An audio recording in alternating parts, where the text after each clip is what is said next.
Hey folks, Ruby Brown here, and we have had all sorts of technical issues in the last hour. This is my fourth or fifth time at recording this, so hopefully sounds all good, and I shall have this up for you this afternoon. So we're doing our vibe for October 2016, and the first thing we're going to look at is self-control. Forgive me for rushing, I'm just running out of time now.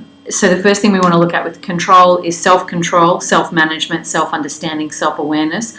Composure and grace also come into play here because there's a fair bit of, in the extreme, it's going to add a lot of pressure which can lead to paranoia and that freak out aspect of everything just getting too much, because we're also trying to absorb the learning from the growth of spring, okay? This also applies then into finance and spending and impulse spending and cash flow and cash management. So from that growth or growth through development of the business or development of the family, family dynamics, wanting to go on that holiday at the end of the year, there's a shift in cash flow, but we want that to be a dance, not a complete up and down with cash flow. You may not always have a consistent medium, especially if you're a developing business or you're a smaller business, not a large corporation, different resource levels. Try and manage those and have that flow with the dance rather than impulse buying and pushed in from the freak out or the pressure. The other thing that's coming through this month is speech, as in the art of conversation. So, developing how you express yourself, how you articulate, how you share information with others, keeping an eye on the detail, and also, again, not being rushed so that you skip detail.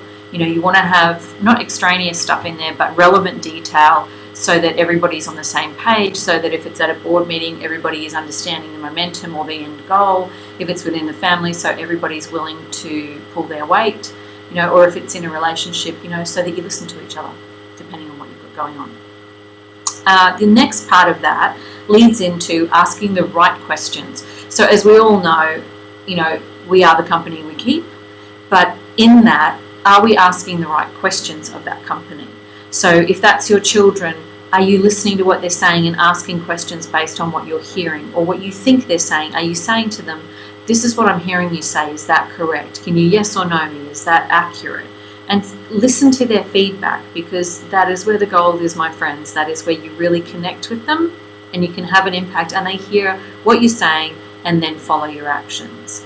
Okay, in terms of work and asking the right questions and business, there are no silly questions. They often can be simple, but they can lead to a much bigger dialogue that is really impactful in the end goals and in terms of how everybody feels and in terms of everybody being part of the team, in terms of bringing on your team and training staff or developing staff for succession planning and stuff like that. It's really key. The next part, and I think this might be the bit of the kicker for the month, is releasing assumption, and in particular with your inner dialogue. So it's a little bit of observation, hence the self-management and composure of being aware of what you're saying and listening to yourself as you're saying it. So you catch those moments of inner dialogue where you understand that could be an assumption. Have I seen that? Have I asked the right question? Do I know this to be true? Is it still the same as it was last time I made the assumption? Because in the original thought process, it may have been real. Have things shifted and transitioned on from there? Is it still relevant? Is it still real? What are the assumptions at play here? And my last comment, while we're on a roll with the recording, partner with the best form of authority even when there is fear. Now that can include your intuition.